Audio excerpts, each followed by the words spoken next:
ಗಾಜನೂರ ಗಂಡು ಅಂದ್ರೆ ಚಕ್ ಅಂತ ನೆನಪಾಗೋದಿ ಸೆಂಚುರಿ ಸ್ಟಾರ್ ನಮ್ಮ ಶಿವಣ್ಣ. ಇದೀಗ ಗಾಜನೂರು ಅನ್ನೋ ಶೀರ್ಷಿಕೆಯಲ್ಲಿ ಸಿನಿಮಾವೊಂದು ನಿರ್ಮಾಣವಾಗ್ತಿರುವುದು ನಿಮಗೆಲ್ಲ ಗೊತ್ತೇ ಇದೆ. ತ್ರಿಭಾಷಾ ನಟ ಅವತಾರ್ ಅಭಿನಯದ ಈ ಚಿತ್ರದ ಪೋಸ್ಟರ್ ಅನ್ನು ಎಜಿಡಿಪಿ ಭಾಸ್ಕರ್ ರಾವ್ ಅವರು ಜನವರಿ 8ರಂದು ರಿವೀಲ್ ಮಾಡಿದ್ರು. ಇದೀಗ ಜನವರಿ 16ರಂದು ಬೆಳಗ್ಗೆ 11 ಗಂಟೆಗೆ ಚಿತ್ರದ ಮುಹೂರ್ತ ಕಂಠೀರವ ಸ್ಟುಡಿಯೋದಲ್ಲಿ ನಡೆಯಲಿದೆ.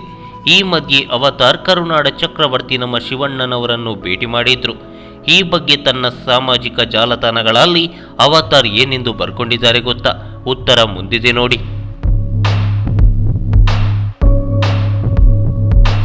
1997 1ನೇ ತರಗತಿಯಲ್ಲಿ ಇದ್ದೆ.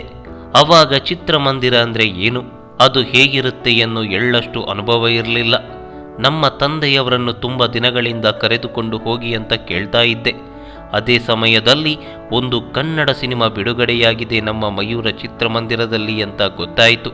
ತುಂಬ ಹಠ ಮಾಡಿ ಕೊನೆಗೆ ಒಂದಿನ ಸಂಜೆ ನನ್ನನ್ನು ಹಾಗೂ ನನ್ನ ಅಣ್ಣನನ್ನು ಕರೆದುಕೊಂಡು ಹೋದರು. ಅದೇ ನನ್ನ ತಂದೆಯವರು ನನಗೆ ಮೊದಲ ಬಾರಿಗೆ ಚಿತ್ರಮಂದಿರದಲ್ಲಿ ತೋರಿಸಿದ ಮೊದಲ ಸಿನಿಮಾ ಸಿಂಹದ ಮರಿ. ಅದೇ ದಿನದಿಂದ ಕರುನಾಡ ಚಕ್ರವರ್ತಿ ಡಾಕ್ಟರ್ ಶಿವರಾಜ್ಕುಮಾರ್ ಅವರ ಅಭಿಮಾನಿಯಾಗಿದ್ದೆ. ಅದಾದ ಮೇಲೆ ಇಲ್ಲಿಯವರೆಗೆ ಬೇರೆ ಬೇರೆ ಭಾಷೆಗಳ ಎಷ್ಟೇ ಸ್ಟಾರುಗಳ ಸಿನಿಮಾ ನೋಡಿದ್ರೂ ಇವರ ಮೇಲೆ ಇರುವ ಅಭಿಮಾನ ಕಮ್ಮಿಯಾಗಿಲ್ಲ. ಸಿನಿಮಾ ರಂಗಕ್ಕೆ ಬಂದಾಗಿಂದಲೂ ಇವರ ಆಶೀರ್ವಾದ ಪಡ್ಕೋಬೇಕು ಅಂತ ಕಾಯ್ತಾ ಇದ್ದೆ. ಆ ದಿನ ಇವತ್ತು ಸಂಕ್ರಾಂತಿ ಹಬ್ಬದ ದಿನ ಈಡೇರಿತು. ನನ್ನ ಗಾಜನೂರು ಸಿನಿಮಾಗೂ ಆಶೀರ್ವಾದ ಮಾಡಿದ್ರು. ಅವತ್ತು ನೋಡಿದ ಆ ಎನರ್ಜಿ ಇವತ್ತು ಹಾಗೇ ಇದೆ.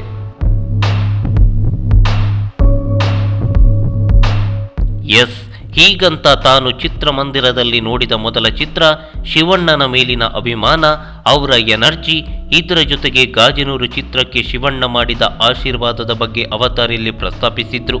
ಅದೇನೇ ಇರಲಿ, ಅವತಾರ್ ಅವರ ಮುಂದಿನ ಚಿತ್ರ ಗಾಜನೂರಿಗೆ ಶುಭವಾಗಲಿ. ಹಾಗೆ ಚಿತ್ರರಂಗದಲ್ಲಿ ಗಾಜನೂರು ಹೊಸ ಮೈಲುಗಲ್ಲಿನಿಡಲಿ ಎನ್ನುವುದೇ ನಮ್ಮಾಶಯ.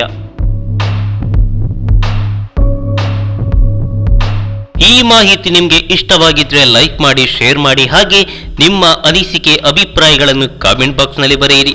ನೀವು ನಮ್ಮ ಕೋಸ್ಟಲ್ ಕನ್ನಡ ಯೂಟ್ಯೂಬ್ ಚಾನಲ್ಗೆ ಸಬ್ಸ್ಕ್ರೈಬ್ ಆಗಿಲ್ಲ ಅಂದರೆ ದಯವಿಟ್ಟು ತಕ್ಷಣವೇ ಸಬ್ಸ್ಕ್ರೈಬ್ ಬಟನ್ಗೆ ಕ್ಲಿಕ್ ಮಾಡಿ. ಹಾಗೆ ನಮ್ಮ ಪ್ರತಿ ಅಪ್ಡೇಟ್ಸ್ಗಳನ್ನು ಶೀಘ್ರದಲ್ಲೇ ತಿಳಿಯಲು ಪಕ್ಕದಲ್ಲಿರೋ ಬೆಲ್ ಐಕಾನ್ಗೆ ಕ್ಲಿಕ್ ಮಾಡಿ. ಹಾಗೆ ನಮ್ಮ ಹೆಚ್ಚಿನ ಅಪ್ಡೇಟ್ಸ್ಗಳಿಗಾಗಿ ಕೋಸ್ಟಲ್ ನೆಟ್ವರ್ಕ್ ಫೇಸ್ಬುಕ್ ಪೇಜ್ಗೆ ವಿಸಿಟ್ ಮಾಡಿ. ಧನ್ಯವಾದಗಳು.